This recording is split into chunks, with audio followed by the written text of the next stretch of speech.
The letter lay on the floor, its edges curled and soaked in crimson. Rain tapped against the cracked window like a silent witness to violence. A harsh fluorescent bulb flickered overhead, casting uneven shadows on the walls. In the center of the room, a cell phone buzzed endlessly on the wooden floorboards, screen lit, caller, unknown. Her name was Sarah. 27. No criminal record. She had never seen a dead body before that night. But the silence had changed her. She was the last to see him alive. That's what the officers told her, again and again. Yet her memory of the night was a void. No blood. No scream. Just static. She said she couldn't even remember where she had gone. But the blood found on her jacket said otherwise. The call kept ringing. An officer stepped closer. He didn't touch the phone. No one did.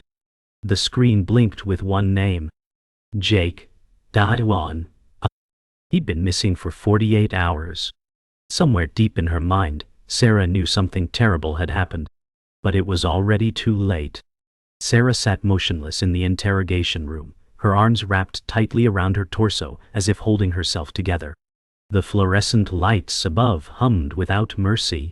A half-empty cup of water trembled on the table. She hadn't spoken in 2 hours. Her fingers twitched, nails clicking softly against the metal surface. The detective across from her leaned forward. "Detective Langston said you were at the lake house the night Jake disappeared. We have surveillance footage. We just want to understand why you were there." Sarah's lips parted, but no sound came. Her mind flashed with images, a bonfire, laughter, the reflection of the moon on black water. Then blood. But too much blood. Sarah whispered, "I didn't ask for this. I was just a bystander. But now they think I'm hiding something." The detective didn't blink. His voice dropped to a whisper. "Are you hiding something, Sarah?" She didn't answer. But her eyes said yes. Outside the police station, rain continued to fall. Sarah stood under a flickering street lamp, hair clinging to her face, jacket soaked through. She stared out at the dark parking lot, her breath fogging in the cold air. A police cruiser passed slowly behind her, red and blue lights washing over her skin. Her phone vibrated in her pocket again. Unknown number. She didn't pick up. A voicemail notification appeared. She didn't listen. Not yet. She knew what it might say. Or who it might be. A whisper of fear moved through her like smoke. Sarah said softly, "He always said if something happened to him, not to trust anyone. Not even the people I love." She turned her head toward the lake in the distance. It was barely visible through the mist and rain, but she knew it was there, waiting. Sarah drove in silence. The windshield wipers screeched rhythmically. Her hands gripped the steering wheel, knuckles white. Every few seconds, she glanced at the passenger seat where Jake's old hoodie lay folded. She didn't remember putting it there. The road stretched ahead, narrow and slick, framed by towering pine trees. Her headlights caught a deer in the road. It didn't move. She slammed the brakes. Her heart thudded. The deer blinked and walked off. She whispered to herself, "I don't remember that night. But something inside me does." Her phone buzzed again. Same unknown number. Same silence. Her reflection in the rearview mirror looked foreign. Eyes darker. Mouth tighter. The version of herself from before the lake was gone. She reached the lake house just before dawn. Mist clung to the ground. The house loomed, abandoned, its windows broken, front door slightly ajar. Sarah hesitated at the bottom step. The phone in her pocket buzzed one final time, and then went silent. A voicemail blinked on screen. She pressed play. Static. Then, a voice. Jake said, "I know what you saw. But you have to forget it. They'll come for you too." The message ended abruptly. Sarah's hands trembled. Her breath clouded in front of her. She pushed the door open. It creaked like a scream. Inside, the smell of mildew and old wood hit her. On the far wall, written in something dark, were the words, "Don't trust him." Sarah turned slowly. She wasn't alone in the house. The house creaked under its own weight as Sarah stepped inside. Dust hung in the air, lit faintly by the gray light sneaking through the broken windows. Every corner seemed to hold a memory she didn't recognize. Her footsteps echoed, hesitant and hollow. She approached the wall where those words were scrawled, "Don't trust him," written in something darker than ink, smudged as if someone had tried to wipe them away. Her breath quickened. Jake's voice from the voicemail looped in her head. "Forget it. They'll come for you." Sarah whispered to herself, who was he talking about? And what did I see? She opened the hallway closet. Inside, stacked in a dusty crate, were old photographs, Jake herself, and a third person half concealed in every frame. Same man, never named, never smiling. The man Jake never talked about. She remembered flashes now. A bonfire. Screams. Running. And that man, pulling Jake away into the trees. Sarah drove back into town as the morning sun burned through the mist. She didn't speak. The world outside seemed foreign now, too clean, too bright. At the gas station on Old Pine Road, she paused at the pump, watching a group of teens laughing and tossing snacks into a car. Their joy felt like an echo from another life. Inside the convenience store, she asked for a phone charger. The clerk, a woman in her 50s with tired eyes, glanced at her jacket. Blood. Barely noticeable, but enough to change the air. Clerk didn't say anything. Just handed her the charger and watched her walk away. As Sarah sat in her car, plugging in the phone, the voicemail loaded again. One new message. It was from Jake. The timestamp, 2 hours before his disappearance. His voice whispered, "You said we'd protect each other. I didn't want to lie to you. If you find this, get out of town. Don't trust anyone. Not even him." Sarah looked up. A figure stood at the edge of the lot. Watching. She didn't go home. Instead, she drove to the edge of town, to a small overgrown cemetery where Jake's mother was buried. Sarah hadn't been there in years. The headstones were crooked, weather-beaten. She knelt beside the grave, brushing leaves away. Her voice trembled. "I'm sorry. I should feel what was happening. You always said he had secrets. I thought you were just bitter." Her phone buzzed again. This time, a text. From a number she didn't recognize. It read simply, "Check the storage unit.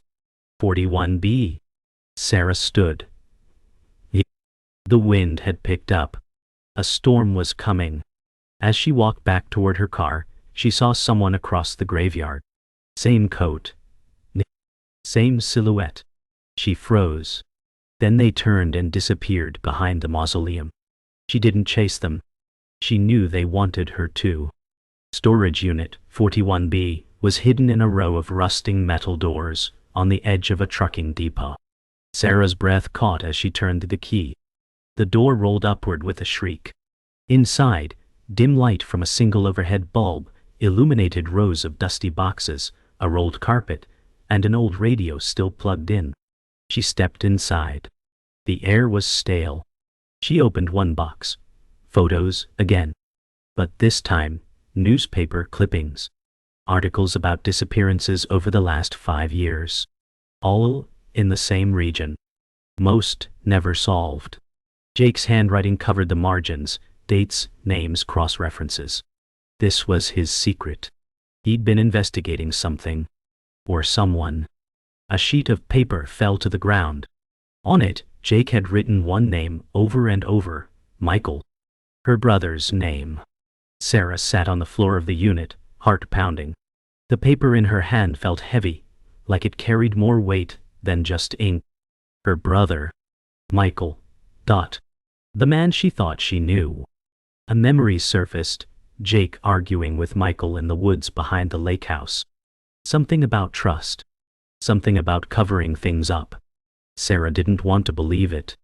But Jake had feared someone. And now, Everything pointed in one direction. She looked at the radio on the shelf. It clicked on by itself. Static. Then a voice, barely audible. "You were never supposed to find this, Sarah." Her breath hitched. She grabbed the phone and ran, heart hammering. Outside, the wind howled and the clouds broke open. Rain poured as she started the car. In the rearview mirror, a black SUV pulled into the lot. No headlights. Sarah didn't go home. She drove past the exit to her street, kept going until the forest swallowed the road. Her wipers smeared the rain into streaks of gray. The message still echoed in her head. "You were never supposed to find this." She pulled into an abandoned service station just off the highway, engine idling. She scrolled through Jake's old texts. Most were mundane, jokes, reminders, links. But one stood out. A week before he vanished. "If anything happens, find the tapes." She whispered the tapes. Her thumb hovered over the send button, unsure who to trust. She opened her brother's contact, stared at his name. Michael. A knock on the window made her flinch. It was a woman. Late 40s, soaked. Sarah rolled it down halfway. The woman said, "You're in danger. He's watching you. You need to listen to the tapes." Before Sarah could speak, the woman walked into the woods behind the station. The forest swallowed the woman whole. Sarah stepped out into the rain, shoes sinking into wet earth. She shouted, "Wait. Who are you?" But only the trees responded. In the silence, something deeper moved, an awareness that she was being watched. Her phone buzzed. Another unknown number. No voicemail this time. Just a text. "We see you." Sarah turned and sprinted back to the car, locking the doors with shaking fingers. She slammed the gear shift into reverse, tires skidding in mud. Her headlights flashed across the tree line, and for just a second she saw him. Michael. Dutch Schrull. Standing in the shadows. No expression. No movement. Her stomach dropped. Then he was gone. She drove blindly, tears streaking her face, headlights bouncing across the wet road. Sarah finally stopped at a motel 2 towns over. The neon sign buzzed overhead as she checked in, under a false name. Room 7. And the lock stuck before clicking into place. She collapsed on the bed, soaked, shaking. The room was silent except for the dripping faucet. She opened Jake's photos again, studying every background, every shadow. In one she noticed it, something taped to the underside of a desk. Barely visible. A cassette. That desk used to be in the lake house. It all fit now. Jake hid the tapes there. She sat up. Her heart pounded. The last place she wanted to return to was now her only path forward. The motel phone rang. She didn't move. It rang 5 times. Then silence. She picked it up. Static. "My." Then a faint voice. "Sarah. That's unchanged. It's me. Don't let him find the others. Burn them if you have to." At dawn, Sarah returned to the lake house. Mist clung to the ground like breath. She walked quickly, every step deliberate, ignoring the dread curling in her chest. Inside, the air was colder than before. Dust had settled again, as if no one had entered since. She went to the study and found the desk. Its drawers were empty, but she ran her fingers beneath it and felt the edge of something taped to the underside. She peeled it off, a cassette tape marked Sep 3 Quay. Her fingers trembled. She found an old stereo in the bedroom and pressed play. Jake's voice, distorted but clear. "If you're hearing this, something went wrong. I found out what Michael's really doing. I recorded everything. He's not who he says he is." Sarah sank to the floor, heart racing. The tape hissed and clicked. Then another voice joined it. Michael's. Michael's voice crackled from the speakers. He was calm. Too calm. Sarah sat frozen as she listened. "Michael said we all have to make sacrifices. You know that, Jake. You agreed to this. But then you got weak. You let her see. You let her remember." The tape cut off. Sarah clutched her chest, her breath ragged. She remembered now. The bonfire. Jake screaming. Her own voice begging Michael to stop. Then the sound of water. A splash. And blackness. She had seen everything. Her memories weren't missing. They were buried. She staggered to her feet, grabbed the tape and ran outside. Her phone buzzed again. A single message. Too late. She looked toward the lake. A man stood at the edge of the water, watching her. He didn't move. Sarah stepped toward the water, breath shallow, the cassette still clenched in her hand. The man on the shore didn't move. His figure was familiar. Too familiar. Michael. She called his name, but he said nothing. Just stared. The mist shifted between them like a curtain of silence. Sarah shouted again, Michael, what did you do to Jake? He turned and walked back into the trees without a word. Sarah dropped to her knees on the muddy bank. Her reflection wavered. But then something broke the surface, just beneath her image. A second face. Jake's. His eyes wide. Mouth open. She fell back with a scream. The hallucination faded, but the fear stayed. She whispered, I saw him die. I saw it all. Her phone buzzed. A video file. Sent from an anonymous number. The thumbnail, Jake's face. Timestamp. The night he disappeared. The video played as Sarah sat alone in the lake house living room, curtains drawn. Rain tapped on the glass. The screen flickered, Jake holding the phone, whispering, if you're watching this, I didn't make it out. Michael's not who he says he is. He's been watching both of us for years. I think he's been hurting people. Maybe even killing them. I tried to stop him. Sarah, please don't trust anyone. Burn the tapes. Don't go to the police. They won't believe you. Then, movement behind Jake. A shadow. He turned too late. The phone fell, spinning. A scream. Then static. Sarah threw the phone across the room, her body shaking. It wasn't just memory. It was proof. She picked it up and texted one word to the unknown sender. Why? Seconds later, a reply. Because you remember. Sarah packed everything, tapes, photos, Jake's phone, and stuffed them into a duffel bag. She didn't care about being careful now. She had to move. Fast. As she exited the lake house, a car sat idling at the bottom of the drive. A black SUV. Same one from the storage unit. Sarah froze, bag clutched to her chest. The driver stepped out slowly. Not Michael. A man in plain clothes. He said calmly, you have something that doesn't belong to you. Sarah stepped back. The man held up a badge. But something was off. No name, no department. She said, you're not a cop. He smiled faintly, that depends on who's asking. Sarah turned and ran into the woods. Behind her, the SUV's door slammed. Then footsteps followed. Branches slapped her face as Sarah pushed through the woods. Her breath came in ragged bursts. Behind her, the man's voice called out, Sarah. Wait, let's talk. But it was too calm, too measured. She reached an old fire road, abandoned and washed out, and stumbled down its incline. Her phone buzzed in her pocket, location disabled. A ping came through anyway. A new message, wrong move. Her legs burned. She slipped and fell, the duffel bag tumbling down the slope ahead of her. It burst open, tapes and photos scattered in the mud. She crawled toward them. One tape had cracked. She picked it up with muddy hands. Suddenly, headlights flared from the trees. Another vehicle. Another engine. She grabbed the remaining items and disappeared into the undergrowth, heart pounding.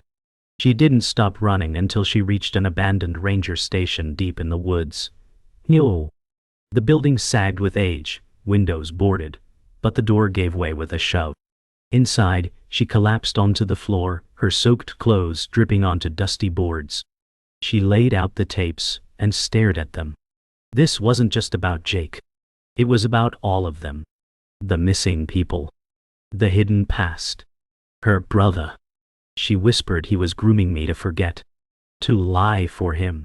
To bury the truth. And I did. Until now. Her hands shook as she picked up a new tape, unlabeled, uncracked. She placed it into a rusted recorder she found on the shelf. Pressed play. The voice that filled the room was hers. Younger. Afraid. I saw what Michael did. I saw it all. The voice on the tape was unmistakably her own. Years younger, fragile, afraid. I saw what Michael did. I saw him push Jake. I saw the blood. I tried to stop him, but he said no one would believe me. Sarah stared at the recorder, the sound of her younger self echoing in the ranger station like a haunting. So she had remembered. Not all at once, but enough. She whispered, "He made me forget. He didn't just lie. He rewrote everything." Footsteps crunched outside. Sarah sprang to her feet, stuffing the tapes back into the bag. She peeked through the boarded window.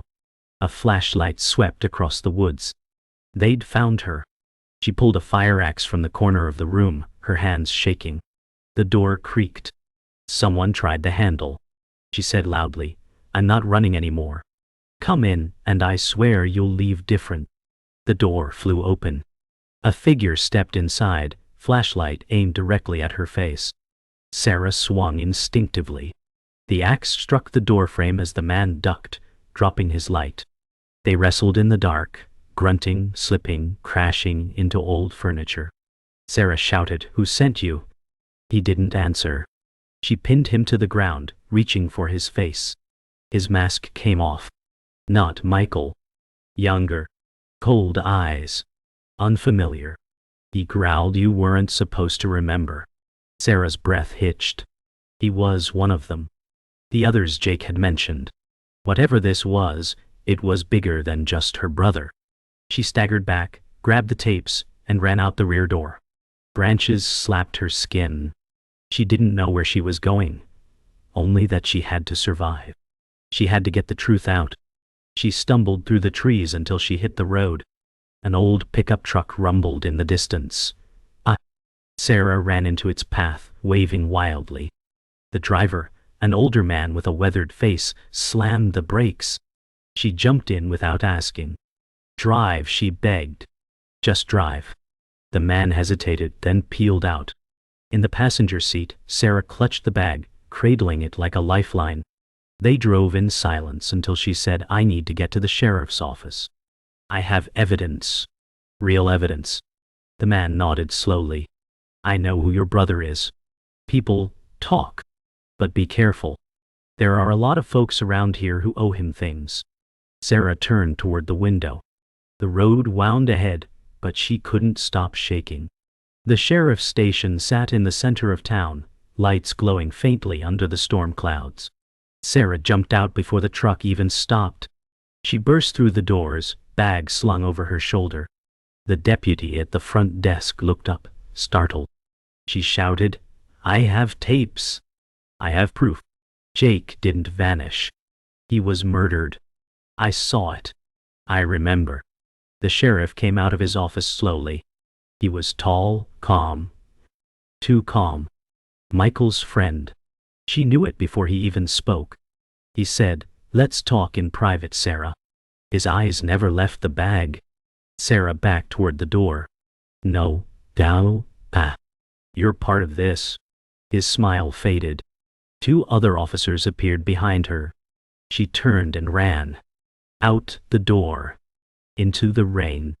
She didn't stop. The evidence was real, but no one in this town wanted it seen. She ran until her legs gave out. Somewhere outside town, soaked to the bone, Sarah collapsed behind a roadside billboard. Her breath came in gasps.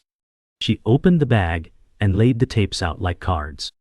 Her fingers hovered over her phone. One option left. She dialed the local news tip line. When the voicemail beeped, she said, "My name is Sarah Langley. I have audio evidence of a murder cover-up involving my brother Michael Langley and others. I'm sending the proof to every outlet I can. If I disappear, it wasn't an accident." She hung up, transferred files and sent them. Two reporters. Lawyers. Strangers. She didn't need to fight them all. She just needed one person to listen.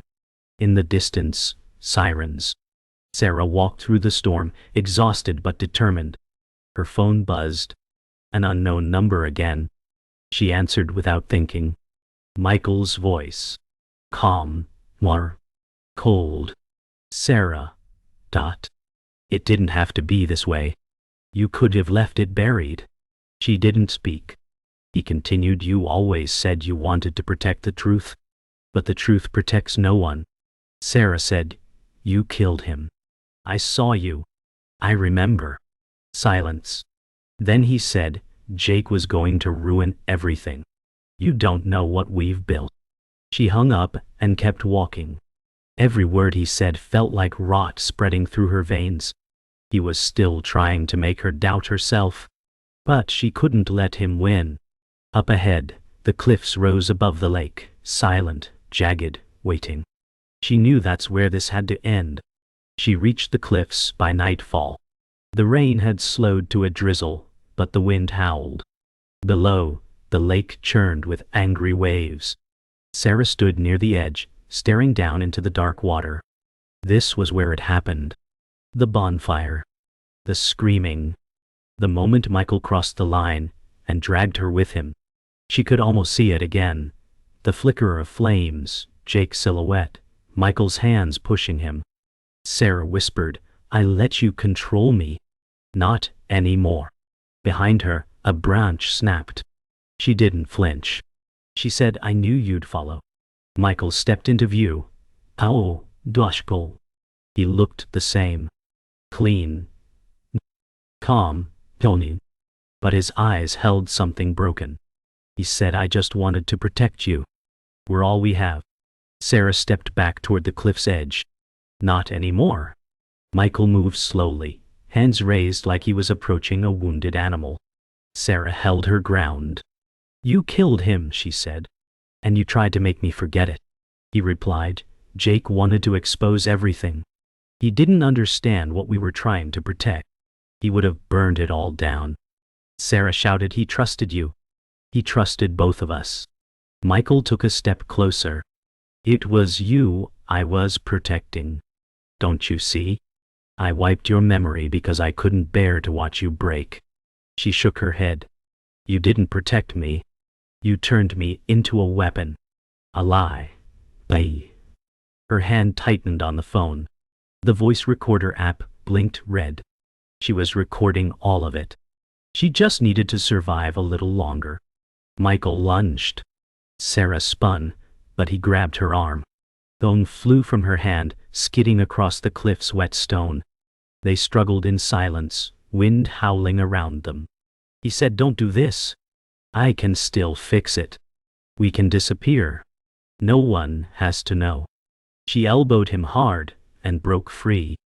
She dove for the phone, grabbing it just before it reached the edge. He tackled her again. They tumbled, rolling dangerously close to the drop. Sarah screamed, You think I'm afraid of dying? I died the day you made me lie. With one final push, she threw him off her. He slid to the edge and clung to a jutting rock. His eyes were wide. Help me, he begged. Her breath was shallow. Her hands shook. Then she turned on the voice recorder and said, You did this. Not me. Sarah backed away, phone in hand, recording still running. Michael dangled over the edge, hands slipping on the wet stone. His face twisted into something she hadn't seen before, fear. Raw and human. He said, I didn't mean to hurt you. You were all I had.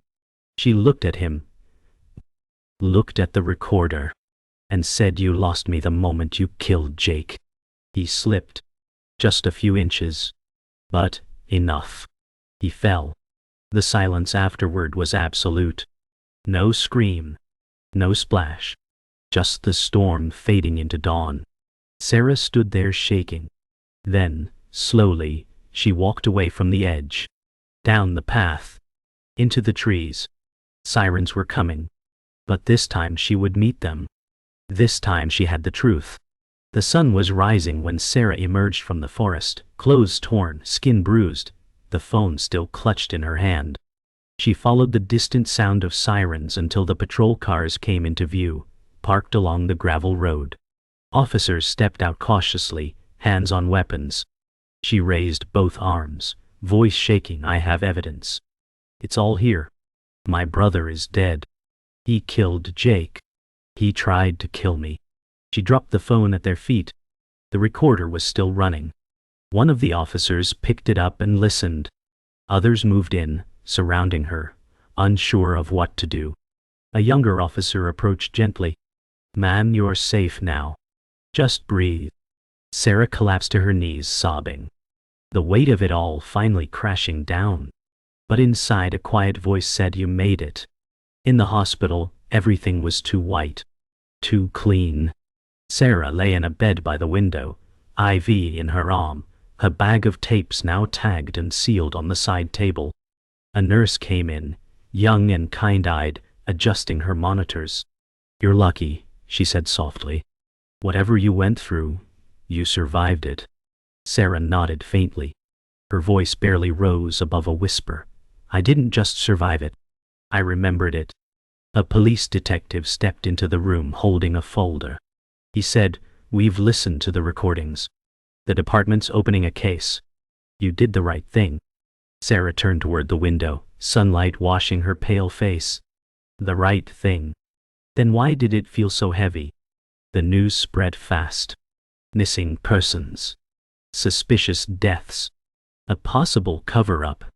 Michael Langley was declared deceased, his involvement under investigation. Journalists flooded the town. Camera crews lined the sidewalks. But Sarah stayed quiet. She returned to the lake one last time, standing at the edge where it all began. The water was still, the wind gentle. She closed her eyes and whispered, "I'm sorry, Jake. I should have remembered sooner. I hope you know I didn't mean to forget." A single ripple spread across the lake's surface. No answer. Just silence. But she felt lighter, as if the truth had made room for something else. Not peace, but possibility. Weeks passed. Sarah stayed in town, helping investigators piece the puzzle together. Victims' families began reaching out, people she'd never met who cried when she answered the phone. They thanked her, called her brave, but she didn't feel like a hero. She was just the last one left who knew the truth. At a cafe, a woman pressed a photo into her hand. "My sister disappeared 3 years ago," she said. "Michael worked with her. Please, anything you remember." Sarah stared at the photo. She didn't recognize the girl, but something stirred inside. A flicker of familiarity. Maybe there was more buried. She nodded. "I'll try." Sarah stood at the lake again, phone in her pocket, jacket zipped tight against the breeze. She had given the last of the tapes to the authorities. She'd told her story. The world believed her now. But part of her would always be here, standing in the dark, hearing that phone ring. The hardest part of surviving isn't getting away, she thought.